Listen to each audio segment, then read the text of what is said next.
Praise the lord. మన ప్రభువును ఘన రక్షకుడైన యేసుక్రీస్తు నామములో మీ అందరికీ మా పెనియలు రివైవల్ మినిస్ట్రీస్ తరపున శుభాది వందనాలు తెలియజేస్తున్నాను. ఈ యొక్క పెనియలు ఉజ్జీవం అనేటువంటి కార్యక్రమాన్ని వీక్షిస్తున్న మీ అందరికీ ప్రభు పేరట మరొకసారి వందనాలు తెలియజేస్తున్నాను. ఈ యొక్క అవకాశాన్ని ఇచ్చినటువంటి ప్రార్థనా టీవీకి కూడా ప్రత్యేకంగా కృతజ్ఞతలు తెలియజేస్తున్నారు. దేవుడు తన మహా కృపలో గడిచిన కాలమంతయు ఆయన రెక్కల కింద భద్రపరిచి కాపుదలనిచ్చి క్షేమాన్నిచ్చి నడిపిస్తున్నటువంటి దేవాది దేవుని యొక్క నామమునకు మహిమ ఘనత ప్రభావములు కలుగునుగాక. ప్రియులారా, మన జీవితాల్లో ఒక్కొక్కసారి మనల్ని మనము పరిశీలన చేసుకునేటువంటి అనుభవంలో మనం నడిపించబడేటువంటి వారముగా ఉండాలి. ఎందుకంటే అసలు మనం సృష్టించబడ్డానికి గల కారణం ఏంటి, అసలు దేవుడు మనల్ని ఎందుకు సృష్టించాడు అన్నది కనుక మనం పరిశీలన చేసుకుంటే మనము దానికి అర్థాన్ని తెలుసుకున్నప్పుడు దానికి అనుగుణంగా మనం నిలబడినప్పుడే మన జీవితానికి ఒక అర్థం ఉంటుంది. ఒక్కొక్కసారి మనం కూడా కొన్ని మాటలు వింటూ ఉంటాం, అంటూ ఉంటాం. మనిషిగా పుట్టిన తర్వాత మంచిగా బ్రతకాలరా, మనిషిగా పుట్టిన తర్వాత నీతిగా బ్రతకాలని, మనిషిగా పుట్టిన తర్వాత అందరికి ఉపయోగపడే విధంగా చక్కగా బ్రతకాలని మనం అంటూ ఉంటాం. అయితే దేవుని యొక్క వాక్యానుసారంగా మనం పరిశీలన చేస్తే మానవుడిని దేవుడు ఎందుకు సృష్టించాడు మనం ఆదికాండంలో చూడగలుగుతున్నాం. మన స్వరూపమందు ఒక నరుని చేద్దామని. ఆయన తన పోలికలో మనల్ని ఎందుకు చేసుకున్నాడు, ఇది కనుక ఒకసారి మనం పరిశీలన చేస్తే అసలు ఇదే మాట మనుషులు కనుక మనం అడిగితే మనం ఎందుకు పుట్టాం, ఎందుకు సృష్టించబడ్డాం అని అడిగితే ధనవంతుడేమో ధనాన్ని అనుభవించాలని, లేకపోతే పేదవాడికి కష్టాలు శ్రమలు అనుభవించాలని ఒక్కొక్కరు వారికి ఇష్టమైనటువంటి మాటలను చెప్తూ ఉంటారు. కానీ దేవుని యొక్క వాక్యాన్ని తెలిసినటువంటి మనము దేవునిని మహిమపరచడానికి సృష్టించబడ్డామని కూడా మనకు తెలుస్తుంది.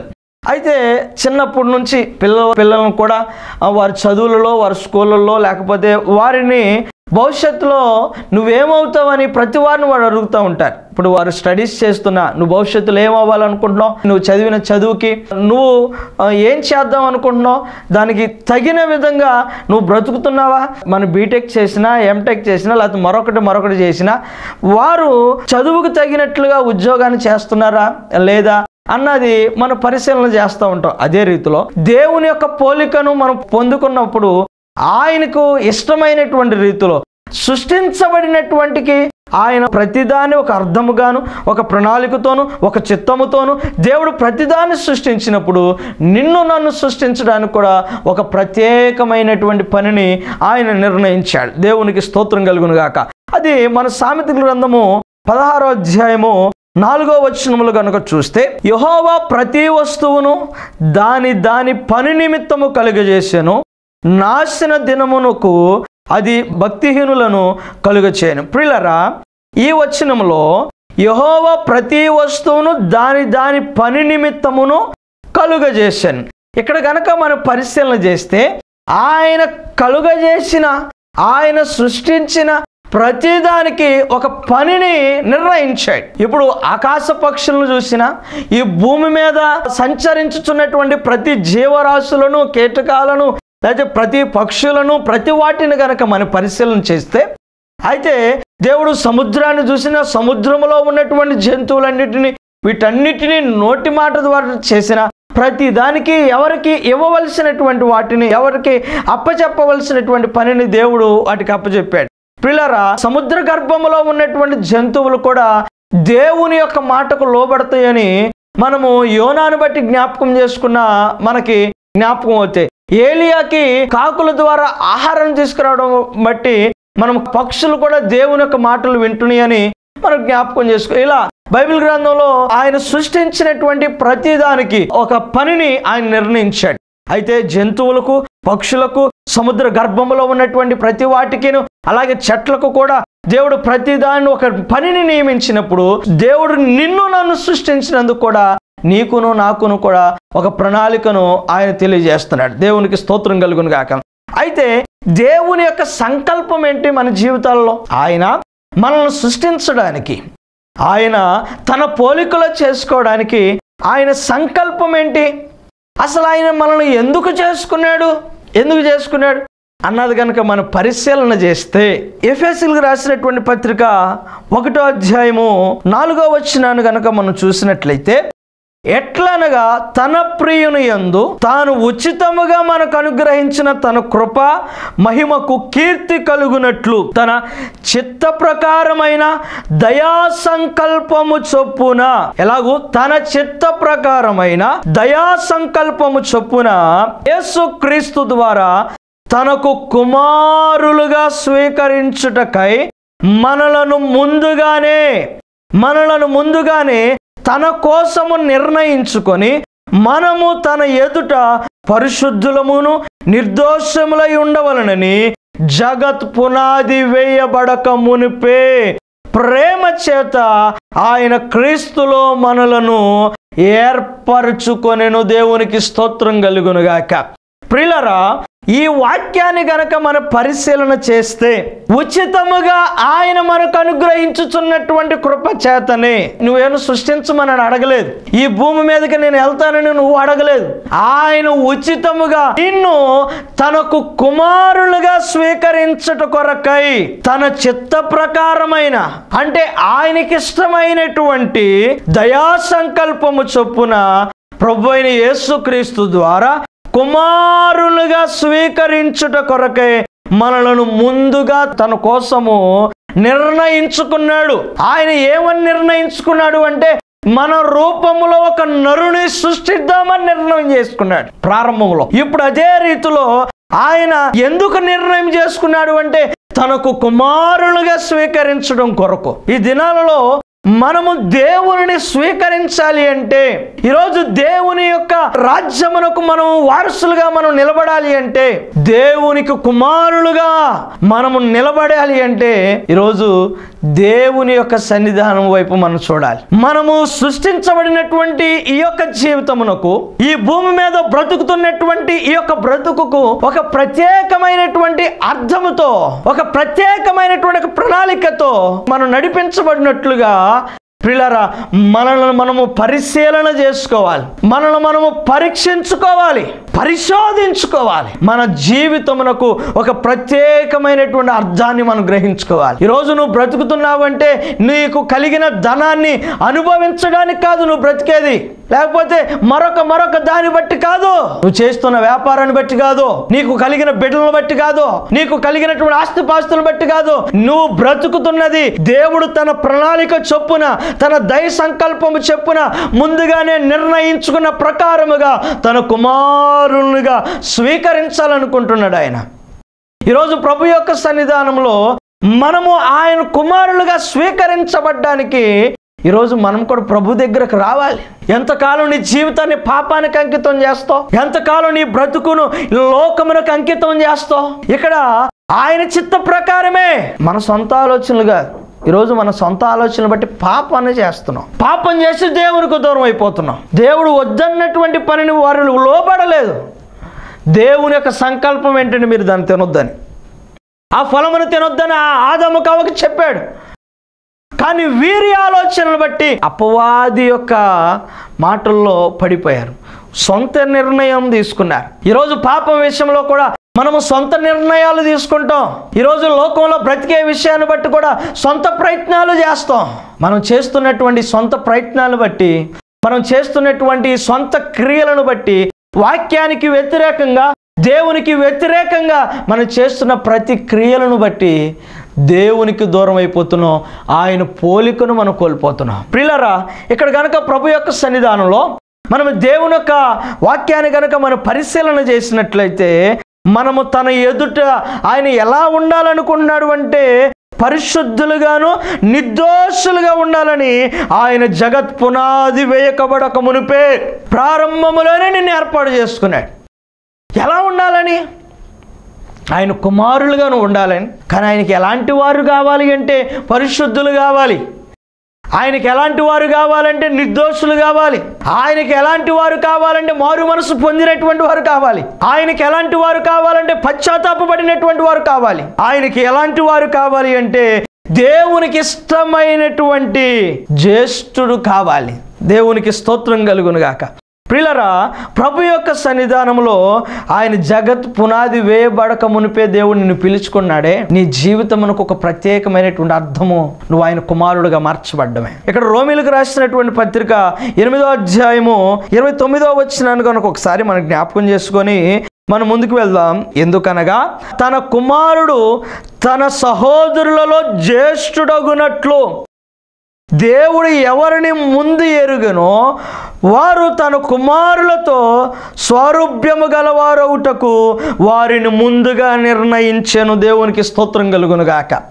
ప్రియులారా, ఇక్కడ అనేక సహోదరులలో జ్యేష్ఠుడు అగునట్లుగా ఈరోజు మన జీవితాలలో మనము ఆయన కుమారులను నువ్వు జ్యేష్ఠుడిగా ఉండాలి. ఈరోజు మనం ఏం చేస్తామంటే అందరిలో నేను గొప్పవాడిగా ఉండాలని చూస్తూ ఉంటాం. అందరిలో నేను ధనమును ఎక్కువ సంపాదించాలని చూస్తూ ఉంటాం. అందరిలో నేను ఎక్కువగా ప్రత్యేకంగా కనపడాలని ఏవేవో ప్రయత్నాలు చేస్తూ ఉంటాం. నువ్వు ప్రత్యేకంగా కనపడడానికి నీ యొక్క వస్త్రధారణ మారుస్తావు. నువ్వు ప్రత్యేకంగా కనపడడానికి నీ హెయిర్ స్టైల్ మారుస్తావు. నువ్వు ప్రత్యేకంగా మార్చడానికి నీ ముఖానికి ఇదిగో అడ్డమైనటువంటి పేరులన్నీ రాస్తావు కదా. ఈరోజు నీవు దేవునికి జ్యేష్ఠుడిగా మార్చబడ్డానికి లోకములకు పాపములకు దూరంగా ఉంటున్నావా? ఆయన రూపం నీలో కనపడాలని, అనేకుల కుమారులలో నువ్వు జ్యేష్ఠుడిగా కనపడాలని నువ్వేం చేస్తున్నావు? ప్రభు సన్నిధానంలో నామకార్థమైనటువంటి భక్తిని చేయడం కాదు. అందరూ ఆ విధంగా చేస్తున్నారు కదా, నేను ఈ విధంగా చేస్తే తప్పేంటి అని అనుకోవద్దు. ఈరోజు ప్రభు యొక్క సన్నిధానంలో నువ్వు జ్ఞాపకం చేసుకోవాలి. ప్రియులారా, నీ యొక్క జన్మకు ఒక ప్రత్యేకమైనటువంటి అర్థం ఉంది, ప్రత్యేకమైనటువంటి ఒక ప్రణాళిక ఉంది. అందుకని ఆయన నిన్ను నిర్ణయించుకున్నాడు. అందుకని ఆయన జగత్ పునాది వేయబడక మునిపే నిన్ను ఏర్పాటు చేసుకున్నాడు. కానీ ఆయన ఎలాంటి వారిని ఏర్పాటు చేసుకుందాం అనుకున్నాడు తెలుసా? ఆయన పరిశుద్ధులను, నిర్దోషులను తన కుమారులలో జ్యేష్ఠుడిగా నిలబెట్టుకుంటాడు. దేవునికి స్తోత్రం కలుగునుగాక. ప్రియులారా, ప్రభు యొక్క సన్నిధానంలో మనం జ్ఞాపకం చేసుకోవలసినటువంటి విషయం ఏంటంటే, దేవుడు వ్యక్తులను నిర్ణయించాడు, వ్యక్తిత్వాన్ని బట్టి నిర్ణయిస్తాడు. దేవుడు మనుషులను బట్టి కాదు, ఆకారాన్ని బట్టి కాదు, వ్యక్తిత్వాన్ని బట్టి నిర్ణయిస్తాడు. దేవుడు వ్యక్తిత్వాన్ని బట్టి స్వీకరిస్తాడు దేవుడు. అదే రీతిలో ప్రభు యొక్క సన్నిధానంలో ఈరోజు నీవును నేను కూడా దేవుని యొక్క దృష్టిలో నువ్వు ప్రత్యేకించబడాలి. ఆయన మనల్ని స్వీకరించాలి. ఆయన ఆ విధంగా స్వీకరించాలి అంటే మనము పరిశుద్ధులుగాను నీతిమంతులుగా మార్చబడాలి. మనము దావీదును కనుక పరిశీలన చేస్తే యెషయి కుమారులలో అనేక మంది ఉన్నప్పటికీ, యెషయి కుమారులో చాలా మంది ఉన్నప్పటికీ దేవుడు దావీదును ఎందుకు ఎన్నుకున్నాడు? వారిలో అందము కలిగినటువంటి వారు లేరా? సౌందర్యము కలిగినటువంటి వారు, యుద్ధ నైపుణ్యత కలిగినటువంటి వారు, ఎత్తు కలిగినటువంటి వారు, బలము కలిగినటువంటి వారు ఉన్నారు కదా. వారిలో దేవుడు ఎవరిని ఏర్పాటు చేసుకోలేదే, కేవలమును దావీదును అభిషేకించాడు. అంటే దేవునికి దగ్గరగా ఉన్నాడు, దేవుని ఆరాధించేవాడుగా ఉన్నాడు. వారి కుటుంబంలోనే దావీదు ఏం పనికిరాడండి, గొర్రెలు కాసుకుంటాడండి.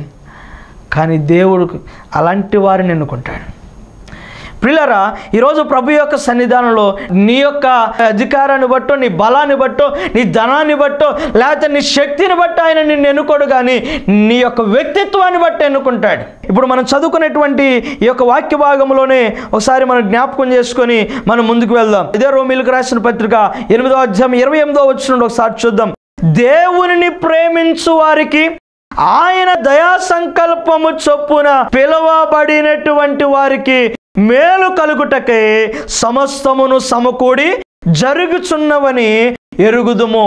ఇందాక మనం ముందు చదువుకున్నాం కదా, ఆయన కుమారులుగా పిలుచుకుంటాడంట. ఆయన ఎవరిని పిలుచుకుంటాడు అంటే పరిశుద్ధులను, నిర్దోషులు కలిగినటువంటి వారిని పిలుచుకుంటాడు. వ్యక్తిత్వము ఆ విధముగా కలిగినటువంటి వారిని దేవుడు పిలుచుకుంటాడు. అయితే ఎవరిని పిలుస్తున్నాడు అని అంటే దేవుని ప్రేమించుచున్న వారిని, ఆయన ప్రేమించే వారికి ఆయన సంకల్పము చొప్పున మేలు చేస్తాడు. ఈరోజు ప్రభు సన్నిధిలో నువ్వు మేలు పొందుకోవాలంటే ఆయన పిలుపులోనికి నువ్వు రావాలి, ఆయన పిలుపుకు నువ్వు లోబడాలి. పరిశుద్ధునిగాను, నిర్దోషులుగాను నువ్వు నిలబడితే నువ్వు ఈ భూలోకానికి వచ్చినందుకు ఒక ప్రత్యేకముగా ఒక అర్థం ఉంటుంది ప్రభు సన్నిధానంలో. ప్రియులారా, ఇక్కడ మనం పరిశీలన చేస్తే పిలువబడిన వారికి, ఆయన ప్రేమించు వారికి, ఆయన సంకల్పం చొప్పున పిలువబడిన వారికి ఆయన మేలు చేస్తాడంట. ఎందుకనగా తన కుమారుడు అనేక సహోదరులు జ్యేష్ఠుడుగా ఉండడానికి ఆయన నీ ఎడల మేలు చేస్తాడు అంటే నువ్వు ప్రత్యేకంగా ఉండాలని. దేవుడు అబ్రహాముని ఎందుకు ఆశీర్వదించాడు? ఏబుని ఎందుకు ఆశీర్వదించాడు?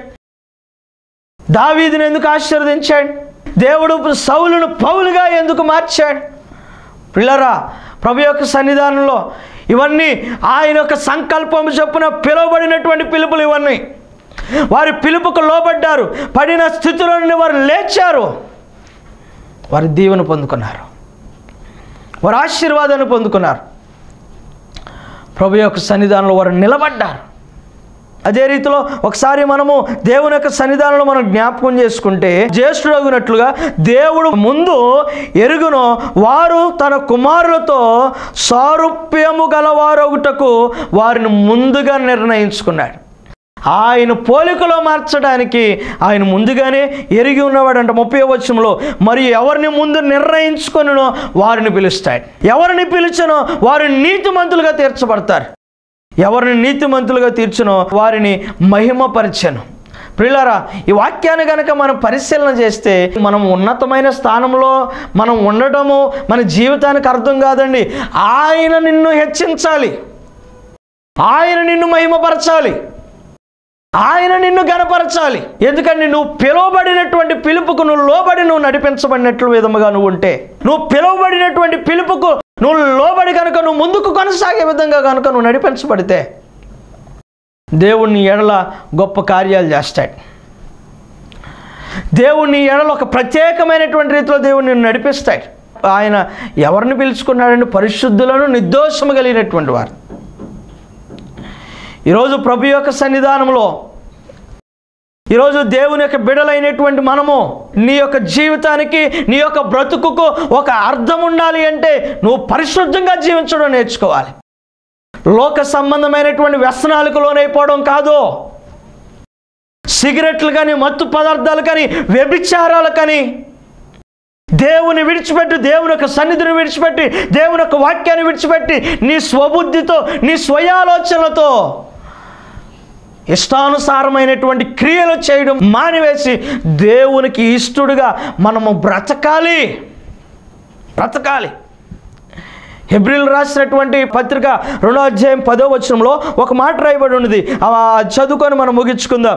ఎవని నిమిత్తము సమస్తము ఉన్నవో, ఎవని వలన సమస్తము కలుగుచున్నవో ఆయన అనేకులైన కుమారులను మహిమకు తెచ్చుచుండగా వారి రక్షణ కర్తయగు శ్రమల ద్వారా సంపూర్ణంగా చేయుటకు ఆయనకు తగును అని ఇక్కడ మన ఈ వచనములు చూడగలుగుతున్నాం. ప్రియులారా, అంటే ఇక్కడ ఎవని వలన సమస్తమును కలుగుచున్నవో ఆయన అనేకులైనటువంటి కుమారులను, అనేకులలో నీవును ఉండాలి, అనేకులలో నీవును ఏర్పాటులో నడిపించబడాలి, అనేకులలో నీవును ప్రత్యేకించబడాలి.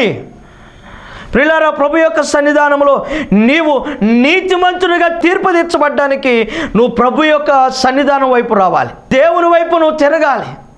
ఒకసారి ఆయన వైపు గనక నువ్వు చూస్తే నీ జీవితానికి ఒక అర్థం ఉంటుంది. ధనం వైపు చూడడం మానే, లోకం వైపు చూడడం మానే, ఐశ్వర్యం వైపు చూడడం మానే, అందం వైపు చూడడం మానే, ఇక వ్యసనాల వైపు చూడడం మానే. ఈరోజు దేవుని వైపు చూడు, నీ జీవితానికి ఒక అర్థం ఉంటుంది. ఈరోజు నీ బ్రతుకుకు ఒక ప్రత్యేకమైనటువంటి అర్థం కావాలి అంటే ఆయన కుమారుడుగా నువ్వు మార్చబడాలి. బలా నమ్మకమైనటువంటి దాసుడా అని యజమానుడు మెచ్చుకున్నట్లుగా దేవుడు యోసేపును ఏ విధముగా ఆశీర్వదించాడో, పాపము నుండి పారిపోతున్నప్పుడు ఈరోజు నువ్వును పాపము నుండి పారిపోయి దేవునికి ఇష్టడుగాను మార్చబడితే దేవుడు నీ జీవితాన్ని ఆయన రాజ్యములో చేర్చుకోవడానికి ఇష్టపడుతున్నాడు. ఆయన నిన్ను పరిశుద్ధునిగా మార్చి, ఆయన కుమారులో జ్యేష్ఠులుగా మార్చి నిన్ను మహిమపరచాలని, ఆ మహిమలోనికి నేను నిలబడి ఈ ప్రత్యేకతలను మనం నిలబడితే దేవుని యొక్క సన్నిధానంలో మనం వాడబడేటువంటి వారముగా ఉంటాం, మనం నిలబడేటువంటి వారముగా ఉంటాం. మనం ప్రభు బిడ్డలమై, దేవుని యొక్క కుమారులమై, దేవుని యొక్క సన్నిధానంలో వారసులమై మనం నిలబడుట కొరకై ప్రియులారా, ప్రభు యొక్క సన్నిధానంలో దేవుడు మనం సృష్టించిన జీవితానికి ఒక ప్రత్యేకమైనటువంటి అనుభూతిలో మనం నడిపించబడాలి. ఎందుకంటే నిజంగా దేవుని యొక్క కుమారులుగా స్వీకరించడానికి ఇది ఎలా సాధ్యమవుతుందంటే ఆయన పోలికను ధరించడమే. మన వాక్యాన్ని మనం చూడగలుగుతున్నాం కదా, నేను ప్రభు పోలి నడుచుకున్నాను, మీరు నన్ను పోలి నడుచుకోండి అని పౌలు గారు అన్నట్లుగా ఈరోజు ఆ పౌలు గారికి సాధ్యమైనది ఈరోజు నీకు నాకు సాధ్యం కాదా? ఈ యొక్క మాటలు నిన్ను బలపరిచినట్లయితే, ఈ మాటలు నీ హృదయాన్ని గద్దించినట్లయితే లోకాన్ని, పాపాన్ని, వ్యసనాలు సమస్తాన్ని విడిచిపెట్టి దేవుని వైపు చూడు. దేవుడే నీకు ఉన్నత స్థాయిని ఇస్తాడు, దేవుడే నీకు బలాన్ని ఇస్తాడు, దేవుడు ఆరోగ్యాన్ని ఇస్తాడు, దేవుడే శక్తిని ఇస్తాడు. అట్టి కృపణ దేవుడు మనందరికీ అనుగ్రహించి నడిపించి వర్ధిల్లింప చేయునుగాక. ఈ కొద్ది మాటలు మనందరి విడికలో దీవించునుగాక. చిన్న ప్రార్థన చేసుకుందాం. ప్రేమగల తండ్రి, దయగల ప్రభా, నీకు వందనాలు. నీ సన్నిధానంలో ప్రభా తండ్రి నీకు ఈ యొక్క మాటలు విన్న ప్రతి వారిని బట్టి నీకు వందనాలు అయ్యా.